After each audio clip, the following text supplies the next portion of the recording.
Soyez les bienvenus si vous nous rejoignez sur l'antenne de Grand Lille TV. Il est à 17h45. On fait un nouveau point sur l'actualité de ce lundi 2 décembre.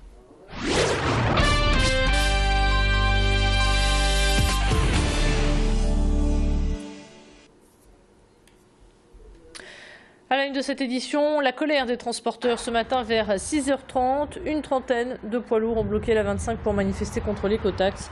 L'autoroute a été fermée dans les deux sens, provoquant de nombreux bouchons, notamment boulevard de la Moselle et avenue de Dunkerque à Lille. Au national, le mouvement a été annulé en raison d'une faible participation des transporteurs. Les conducteurs de poids lourds sont opposés à cette taxe et contestent l'idée qu'elle soit mise en place pour lutter contre la pollution. Explication.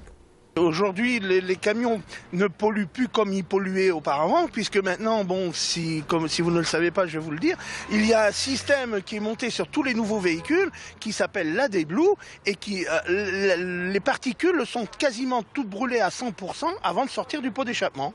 Donc aujourd'hui, un camion, je suis sûr, ne pollue pas plus qu'une voiture que l'on voit fumer noire sur l'autoroute ou les anciennes voitures qui eux, effectivement, polluent. Et le blocus a été levé vers 14h, mais 2 heures plus tard, quelques camions ont fortement perturbé le trafic en bloquant l'A1. Les poids lourds se sont positionnés au portique écotaxe de Seclin, provoquant ainsi une dizaine de kilomètres de bouchons. Sachez enfin que le ministre des Transports recevra lundi prochain le transporteur déménageur Alain Spinelli. Et vous, comprenez-vous les manifestations du moment? Sur Grand Lille TV, vous avez la possibilité de vous exprimer. Connectez-vous tout simplement sur le Facebook de Grand Lille TV. Les résultats seront donnés demain. Dans notre page consacrée à la solidarité, nous vous racontons l'histoire de Chiara. Suite à une maladie génétique, cette petite fille âgée d'à peine 20 mois n'a plus ses 2 reins. Cette petite moucronoise est encore trop petite pour une transplantation. Elle doit atteindre 10 kg avant que ses parents ne l'inscrivent sur un site de receveur d'organes. Ensuite, il faudra être encore patient. Malgré ses 13 heures de dialyse par jour, la prise de nombreux médicaments et la présence d'une sonde alimentaire, la fillette garde le sourire. De nombreuses fois, ses parents ont cru que le combat était perdu d'avance, mais la petite Chiara a l'envie de se battre et l'envie de vivre. Aujourd'hui, son état s'est stabilisé et elle attend de recevoir dans les jours qui viennent les reins d'un enfant avec qui elle sera compatible. Retour à présent sur ce 9 avril 2012, le jour où la famille a basculé dans l'angoisse. Ça fait 19 mois maintenant. C'est un long cauchemar. C'est vrai que c'était plus un cauchemar avant que maintenant, parce que maintenant on voit vraiment la fin, le bout du tunnel, donc avec cette transplantation qui est maintenant en vue réellement. Mais on est passé dans des périodes très très sombres et remplies de doutes, de craintes. Et pour nous et pour toute la famille, heureusement qu'on était tous là en train pour se soutenir et s'aider. Je trouve que Chiara, elle évolue de plus en plus chaque jour. Elle sourit beaucoup, contrairement qu'elle est malade et tout. Au début, j'étais très triste parce que je ne m'attendais pas du tout à ça. Quand je l'ai apprise qu'elle était malade, j'étais chez ma marraine, donc ça m'a fait quand même un choc parce que j'aurais jamais cru que ça aurait tombé sur nous. Car Chiara, c'est une fille très courageuse. Même moi, je sais que je suis pas aussi courageuse qu'elle. Elle a déjà subi beaucoup d'opérations et malgré ça, elle est toujours là. Et pour rester auprès de la petite Chiara et lui assurer ses lourds traitements, sa maman s'est arrêtée de travailler.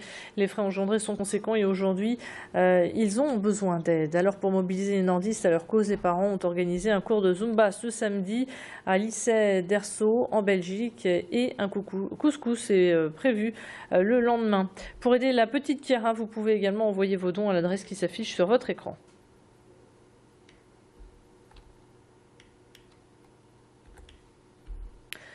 Dans la page consacrée aux gourmandises, nous vous proposons une très belle idée cadeau pour toutes les fines bouches. Le guide des brunchs à Lille vient de paraître aux éditions Kéro.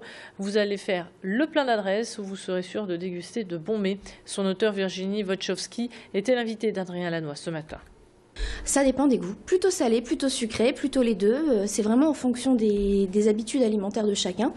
Dans le guide, il y a des brunchs qui sont exclusivement sucrés, qui sont basées autour des muffins et des choses sucrées. D'autres où on mélange justement le salé, le sucré. On commence par du salé, on finit par du sucré. C'est pour suivre un peu la méthode traditionnelle française. On va dire on commence par le sucré, on finit par le salé. Mais bon, après, les Anglais mélangent. Moi qui suis d'origine polonaise, on mélange tout aussi. Donc c'est un peu en fonction de ce que vous avez envie de manger. Du sport pour refermer cette édition, comme tous les lundis, nous recevions ce matin sur notre plateau le rédacteur en chef de Sprint. Guillaume van der Schaag est venu nous résumer les rencontres du week-end. Il y avait du foot avec la 15e journée de Ligue 1, un joli derby entre Lille et Valenciennes. Un derby remporté par le LOSC, 1-0, un but de Rodelin à la 46e, juste après le repos, quelques dizaines de secondes, 54 secondes exactement, et Rodelin qui marque. Alors malgré tout, bon, c'est une très belle opération pour le LOSC, une opération compliquée pour Valenciennes qui s'enfonce encore un petit peu, qui est toujours relégable. Bon, c'était un match un petit peu triste, un petit peu décevant comme le sont souvent les derbys, un match où il y avait de l'intention, surtout dans les 20 premières minutes, mais aussi beaucoup de déchets. 17h passées de 51 minutes, c'est ainsi que s'achève cette édition. À suivre votre météo.